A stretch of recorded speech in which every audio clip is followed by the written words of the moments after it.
Good afternoon, everyone. Roger Lanham, retired Army Infantry Lieutenant Colonel and current businessman. Why China was and is destined to fail economically. Like Japan back in the 70s, we all heard predictions in the last 10, 20, 30 years that China was going to overtake the world. They were going to be more powerful than the US. I predicted well over 10 years ago that they would fail. And it's not just for the reasons that are commonly mentioned today. Number one, demographics. Yes, demographics are an issue within China. When you're ignorant enough to have a one-child policy, and by the way, kill off a lot of your girls. And by the way, something very interesting, my wife is Chinese, and I love the Chinese. But Chinese men are now having to go and to marry Vietnam women because there's not enough women in China because they've aborted them all. And they complain because the Vietnamese women are short, and so they're shortening their population. But it's kind of funny. The other thing that you hear, besides demographics as the reason for their failure, is that the population, they have a larger middle class, and so their costs are higher.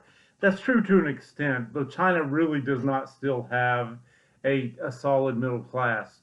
Ladies and gentlemen, the major reason why the Chinese were destined to fail, even with the economic reforms before Xi, I think it was Deng Xiaoping, was because it is not a free market economy based on Imago Dei, image of God, Genesis 1. If you look at America, 60% of our economy is based on small business, 500 employees and below, most 5 to 50 employees.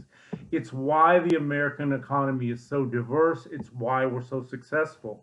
So that unlike Russia, whose pretty much their entire economy is based on oil, when oil goes down, their economy goes down.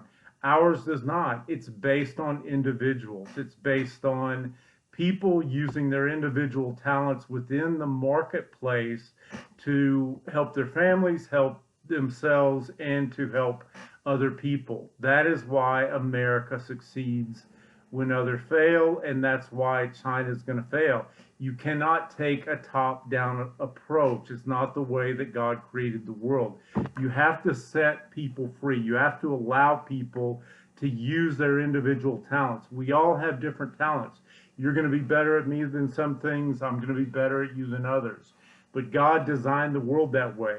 To have a truly powerful economy, you have to set people free. There has to be a high degree of economic freedom.